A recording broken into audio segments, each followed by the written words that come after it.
Topik pertama yaitu menjelaskan fungsi dan peran masjid. Fungsi masjid dibagi menjadi beberapa fungsi. Yang pertama yaitu sebagai tempat ibadah. Fungsi masjid yang paling utama ialah sebagai tempat ibadah, khususnya sholat.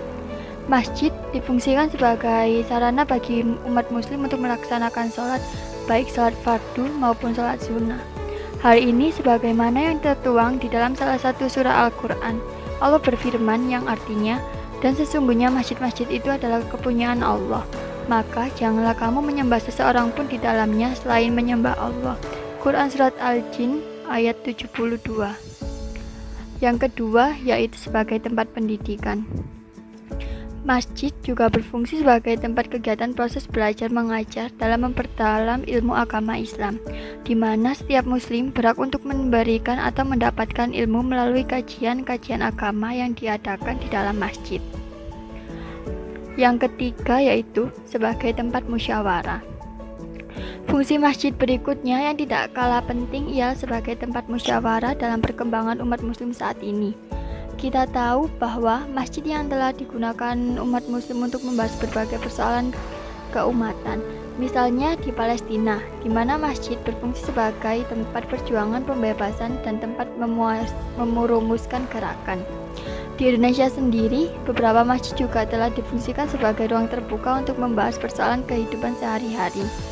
Masjid hadir sebagai jembatan yang menghubungkan antara umat-umat manusia dengan Allah dan manusia dengan manusia. Yang keempat yaitu sebagai tempat akad nikah. Selain sebagai pusat musyawarah, fungsi masjid yang kerap digunakan oleh umat muslim berikutnya ialah sebagai tempat nikah. Seperti yang sudah kita ketahui bersama, banyak masjid yang dipilih oleh pasangan untuk melaksanakan akad nikah. Tentunya hal ini karena masjid merupakan salah satu tempat yang dijaga kesuciannya. Yang terakhir, sebagai tempat perlindungan. Fungsi masjid lainnya yaitu sebagai tempat berlindung. Ketika terjadi bencana atau musibah, masjid menjadi salah satu tempat yang paling banyak digunakan sebagai tempat perlindungan. Pasalnya, setiap muslim akan merasa aman dan tentram ketika berada di dalam masjid. Adapun beberapa fungsi masjid pada masa Rasulullah. Yang pertama, yaitu sebagai tempat latihan perang. Yang kedua, sebagai balai pengobatan tentara muslim yang terluka. Yang ketiga, sebagai tempat tinggal sahabat yang ditinggal. Yang keempat, sebagai tempat penyelesaian perselisihan antara para sahabat. Dan yang terakhir yaitu sebagai tempat bernaungnya orang asing musafir atau tunawisma. Ada pula beberapa peran masjid menurut Islam. Yang pertama yaitu peran ruhaniyah masjid. Peran masjid yang paling utama adalah untuk memotivasi dan membangkitkan kekuatan ruhaniah dan iman. Sebab masjid sangat berbeda. Suasana yang berlaku dalam masjid karena mendorong untuk diamalkannya ibadah dan sholat. Islam benar-benar membasmi perbuatan yang hina.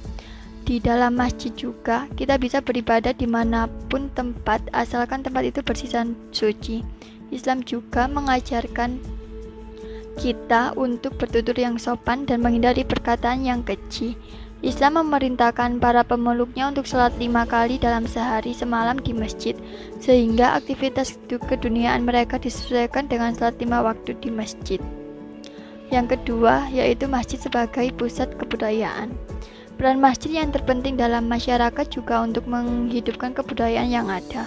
Kebudayaan Islam meliputi setiap bidang kehidupan dan ia mencerminkan cara kehidupan Islam yang lengkap dan memiliki hubungan yang khusus dan mendasar dengan pengetahuan yang muncul sejak lahirnya Islam. Budaya-budaya yang dimaksud di sini yakni seperti memilih madrasah-madrasah untuk anak-anak menuntut ilmu seperti Al-Quran dan hadis. Jadi kita bisa memahami budaya yang ada di dalam kita. Janganlah kita terlalu larut dalam budaya barat yang hanya akan membawa kita ke dalam lembah kesesatan. Yang ketiga yaitu peran masjid dalam bidang sosial. Dengan adanya masjid di dekat kita, maka akan lebih memudahkan kita untuk melaksanakan sholat 5 waktu.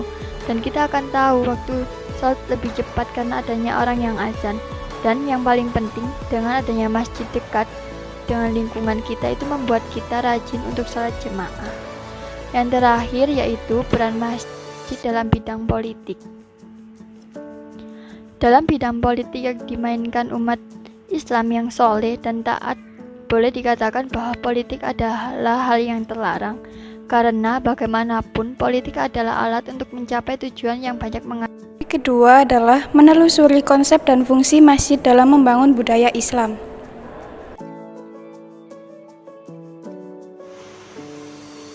Konsep masjid.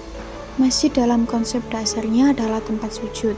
Dalam sejarah Islam, masjid yang dibangun atas dasar konsep dan fungsi untuk mengubah ajaran Allah dan membahayakan umat Islam itu disebut sebagai masjid diror.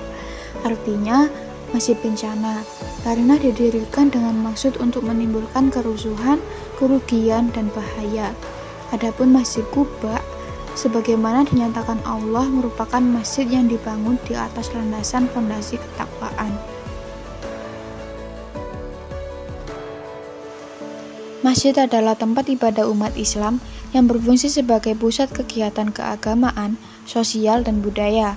Konsep masjid dalam membangun budaya Islam meliputi beberapa aspek seperti yang pertama, pendidikan Islam. Masjid merupakan tempat yang cocok untuk menyebarkan ajaran Islam dan memberikan pendidikan Islam.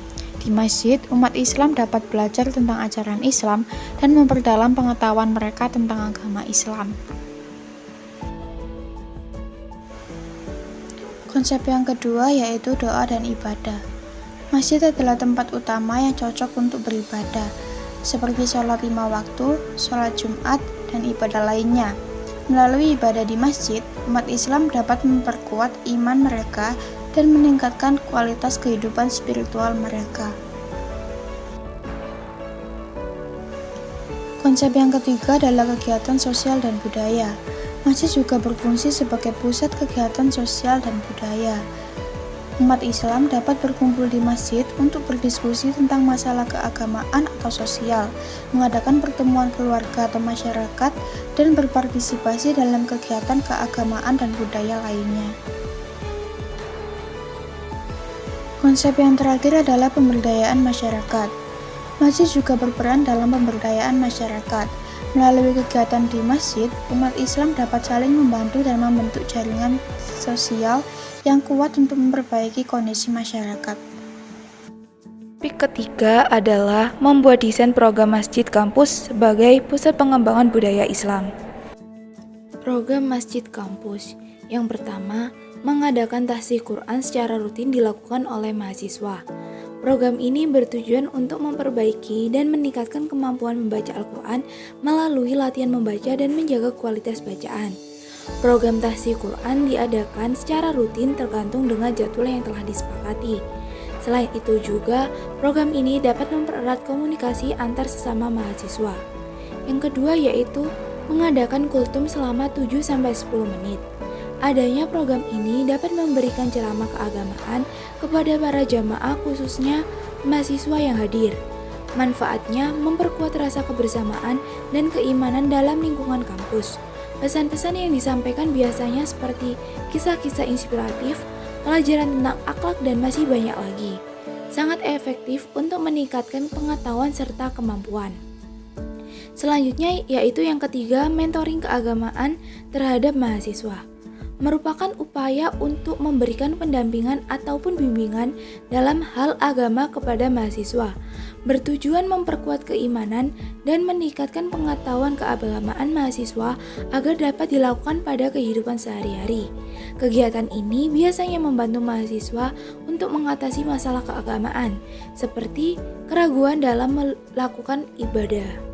Selanjutnya yaitu yang keempat, membagikan nasi Jumat berkah pada selesai sholat Jumat. Suatu program sosial yang bertujuan untuk meningkatkan rasa peduli terhadap sesama dan rasa solidaritas serta persaudaraan antar sesama umat muslim. Program ini dapat menjadi media untuk menyebarluaskan nilai kebaikan dan toleransi dalam Islam. Biasanya dengan membagikan makanan kotak sehabis sholat Jumat. Yang kelima, membuat panitia pada pelaksanaan Hari Besar Islam. Hal tersebut dilakukan agar pada perayaan Hari Besar Islam berjalan dengan lancar dan meriah. Tujuan utama dari program tersebut untuk memudahkan koordinasi dan menjaga agar semua persiapan berjalan teratur. Panitia bisa saja terdiri dari dosen, mahasiswa, ataupun staf kampus. Manfaat dari pembentukan panitia sendiri yaitu dapat menciptakan semangat kebersamaan dan persatuan serta mengajarkan nilai keislaman dan akhlak yang baik pada seluruh anggota. Selanjutnya yang keenam yaitu kegiatan pada bulan Ramadan. Merupakan program yang dirancang untuk meningkatkan kegiatan keagamaan selama bulan suci Ramadan, bertujuan untuk memfasilitasi dan memotivasi untuk lebih aktif dalam menjalankan ibadah dan kegiatan di bulan Ramadan. Kegiatan yang dilakukan seperti sholat tarawih berjamaah, membagikan takjil, mengadakan kultum, dan masih banyak lagi. Program ini merupakan salah satu upaya untuk membantu meningkatkan kesadaran pentingnya memperkuat iman. Baik, materi yang terakhir adalah program kegiatan masjid kampus di Surabaya. Apa itu program kegiatan masjid? Pada dasarnya, program adalah kumpulan kegiatan-kegiatan nyata, sistematis, dan terpadu dalam rangka mencapai tujuan dan sasaran. Adapun kegiatan merupakan penjabaran lebih lanjut dari suatu program sebagai arah dari pencapaian tujuan dan sasaran strategis yang memberikan kontribusi bagi pencapaian visi dan misi. Jadi bisa disimpulkan, program kegiatan adalah sekumpulan kegiatan yang sudah disusun secara sistematis guna mencapai sebuah tujuan dari visi dan misi.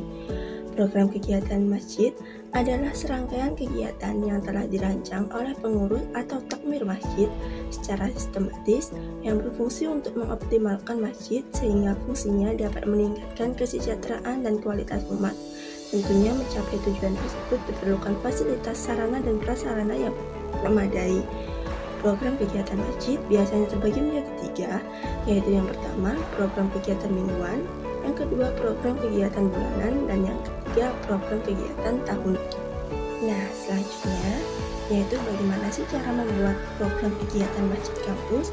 Kelompok kami mengambil contoh dari salah satu program kegiatan masjid kampus, yaitu Masjid Kampus Baitul Makmur yang telah disusun oleh UKKI Universitas Negeri Surabaya wilayah Ketintang pada tahun 2020.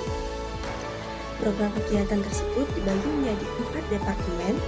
Departemen yang pertama yaitu Departemen Pendidikan, Departemen yang kedua yaitu Departemen Pembinaan, Departemen ketiga yaitu Departemen Syiar, dan Departemen keempat yaitu Departemen Kemuslimahan. Departemen pertama, Pendidikan, dibagi menjadi beberapa bidang lagi. Bidang pertama adalah bidang pendidikan. Kegiatannya berupa Bina TPA Jenius yang terbagi menjadi 3 subjek. Yang pertama mengajar ngaji anak-anak sekitar lingkup dekat Masjid Baitul Makmur UNESA, yakni meliputi pengajaran tilawati, hafalan doa-doa, hafalan surat, cerita tentang Nabi, dan bacaan sholat. Lalu ada silaturahmi, dengan kegiatannya seperti berkunjung ke rumah wali santri untuk mempererat tali silaturahmi dan menyampaikan hasil belajar santri ke wali murid. Lalu ada yang terakhir outbound, tadabbur alam, makan bareng, menyampaikan materi mengenai kebaikan dengan memutar video lewat laptop dan juga bercerita. Selanjutnya ada kegiatan pondok Ramadan. Santri TPA diajak untuk berkunjung ke panti. Di sini diadakan lomba-lomba keislamian untuk anak-anak dan membantu pihak panti untuk menyiapkan buka dan sahur. Dan terakhir, ada kegiatan studi banding ke TPA atau TPQ lain.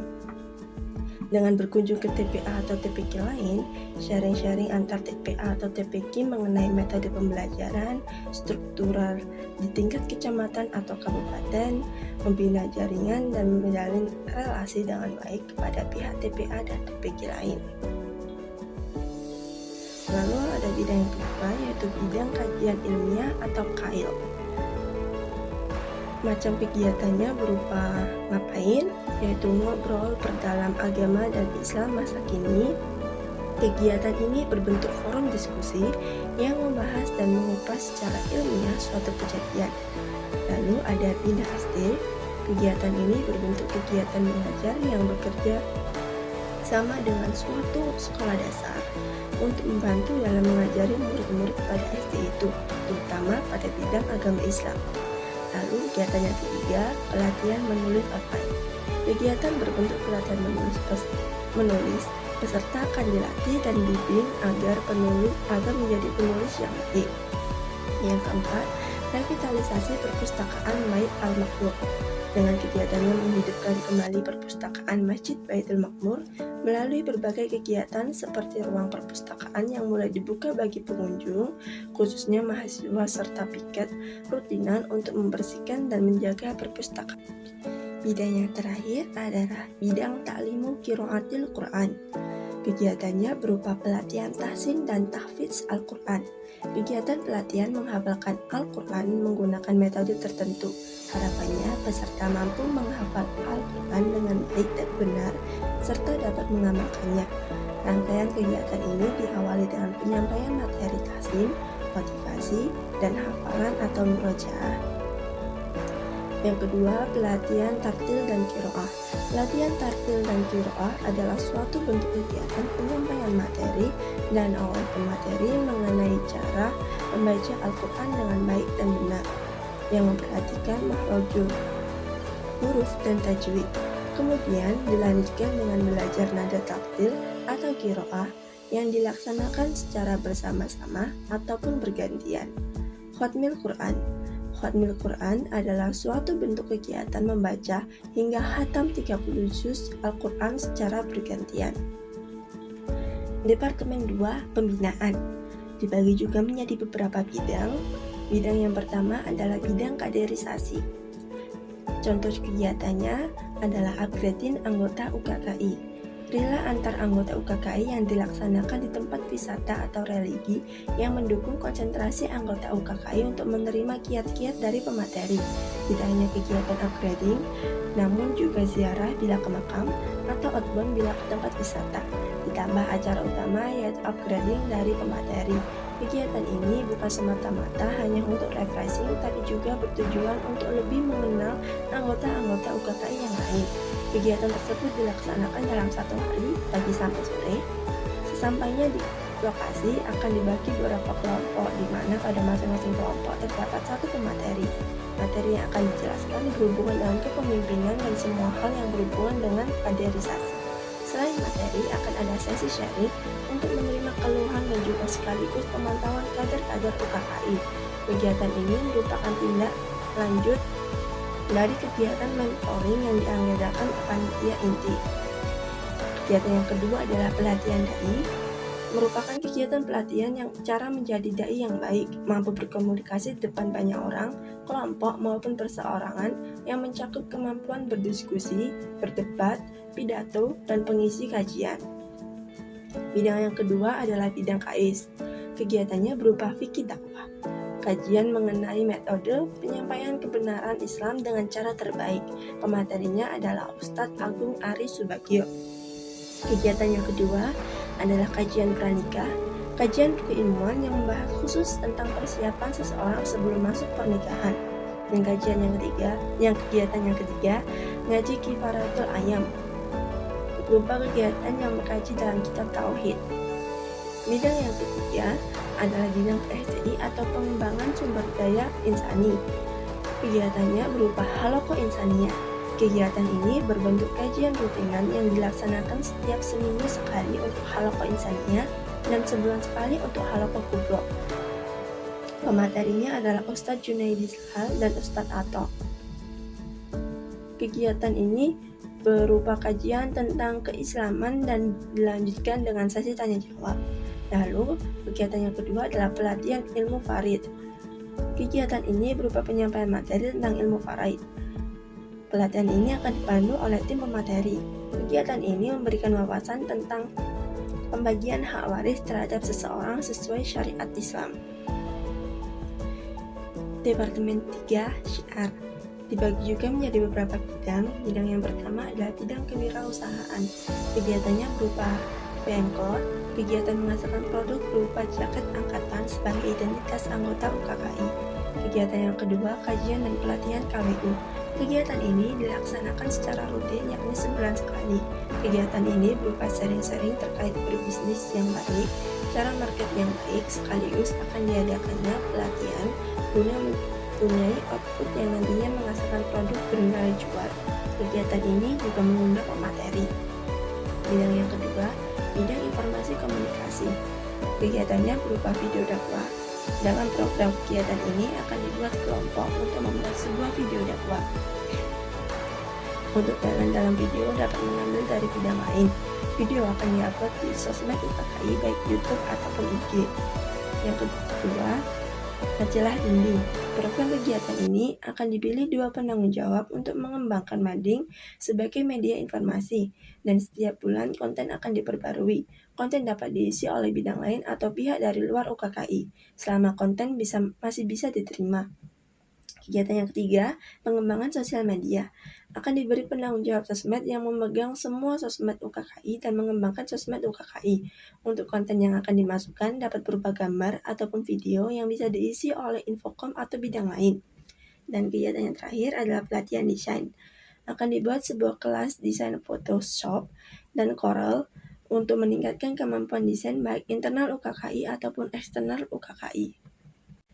Lalu ada bidang seni budaya. Kegiatan-kegiatannya berupa pelatihan Al-Banjari. Kegiatan ini berbentuk pelatihan dan latihan bersama seni Islami Al-Banjari. Kegiatan ini dimulai dengan pembukaan, pelatihan Banjari antara ikhwan dan akhwat sebagai pemegang alat dan juga vokal, lalu berlatih bersama sesuai pelatihan yang diberikan, serta mengembangkan bakat dan minat dengan mengikuti berbagai kegiatan perlombaan mengenai Al-Banjari. Kegiatan yang kedua adalah pembacaan Maulid Diba. Kegiatan ini berbentuk pembacaan Maulid Diba dan sholawat Nabi bersama-sama di masjid. Kegiatan yang terakhir adalah pelatihan kaligrafi. Kegiatan ini berbentuk pelatihan. Akan ada pelatih yang mengajarkan beberapa materi yang telah ditentukan, dan peserta akan diberi pelatihan mengenai ilmu dan keahlian kaligrafi, serta mengembangkan bakat dan minat dengan mengikuti berbagai kegiatan perlombaan mengenai seni kaligrafi. Lalu, bidang yang selanjutnya adalah bidang pengabdian masyarakat. Kegiatannya berupa mengajar di panti. Kegiatan ini berbentuk kegiatan rutinan mengajar anak sekolah di sebuah panti yang dilaksanakan 3 kali seminggu, yaitu setiap hari Senin sampai Rabu. Pengajaran dimulai pukul 8 waktu Indonesia Barat atau ba'da Isya. Lokasinya di Panti Al-Ikhlas. Untuk sistem mengajarnya sendiri, dari seluruh anggota pengurus masjid dan open recruitment bagi yang ingin mengajar di panti dengan melakukan pembagian kelompok dengan menyesuaikan luang waktu untuk mengajar anak-anak SD hingga SMA tentang pelajaran umum. Dan kegiatan yang kedua adalah semarak Ramadan, seperti bagi-bagi jilbab, khataman Al-Quran, kajian, dan buka bersama. Kegiatan ini dilaksanakan dalam 2 hari. Hari pertama bagi-bagi jilbab di area kampus Universitas Negeri Surabaya Ketintang, dan hari kedua pelaksanaannya di musola yang kurang aktif. Nantinya akan diisi dengan khataman Al-Quran terlebih dahulu secara bersama-sama dengan peserta. Kemudian dilanjut dengan kajian yang diisi oleh pemateri. Setelah itu bagi-bagi takjil kepada peserta dan ditutup dengan buka bersama. Departemen terakhir, Departemen 4, Kemuslimahan, dibagi menjadi 2 bidang. Bidang yang pertama adalah pemberdayaan sumber daya akhwat atau PSDA. Kegiatannya berupa welcome party. Kegiatan berupa suatu kajian sebagai bentuk pembukaan kajian rutin kemuslimahan UKKI UNESA, sekaligus untuk memperkenalkan kepada mahasiswi baru tentang kemuslimahan UKKI UNESA dan sebagai ajang silaturahim. Kegiatan yang kedua, Funiyah. Kegiatan berupa pelatihan yang ditujukan kepada mahasiswi UNESA untuk diterapkan dalam kehidupan sehari-hari, seperti kegiatan memasak, menjahit, merajut, dan olahraga. Lalu kegiatan yang terakhir, kajian kemuslimahan. Kegiatan ini merupakan kegiatan kajian rutin yang dinarasumberi oleh penceramah akhwat, kemudian dilanjutkan dengan sesi tanya-jawab atau forum diskusi peserta. Kegiatan dilakukan rutin seminggu sekali dengan tema yang beragam, tentunya sebagai penyemangat dan penguatan pemahaman ilmu keislaman untuk muslimah. Lalu bidang yang kedua adalah bidang bina jaringan. Kegiatannya berupa syair media. Kegiatan dakwah melalui sosial media berupa Instagram kemuslimahan dalam bentuk poster dakwah yang telah disampaikan oleh tenaga profesional dalam kajian kemuslimahan yang diselenggarakan oleh bidang PSDA dengan tema tertentu di setiap pekannya, atau bisa mengunggah postingan bermanfaat lainnya. Kegiatan yang kedua adalah studi banding muslimah. Kegiatan diskusi dan sharing dengan anggota organisasi lain untuk meningkatkan silaturahim, untuk meningkatkan relasi dan kerjasama apabila di kemudian hari ada event tertentu. Dan kegiatan yang terakhir adalah Rihlah Muslimah, kegiatan di luar kampus dengan mentadaburi alam disertai kajian sesuai tema untuk meningkatkan pemahaman pentingnya ukhuwah dan membangkitkan semangat dakwah, dan juga ada outbound serta makan bersama.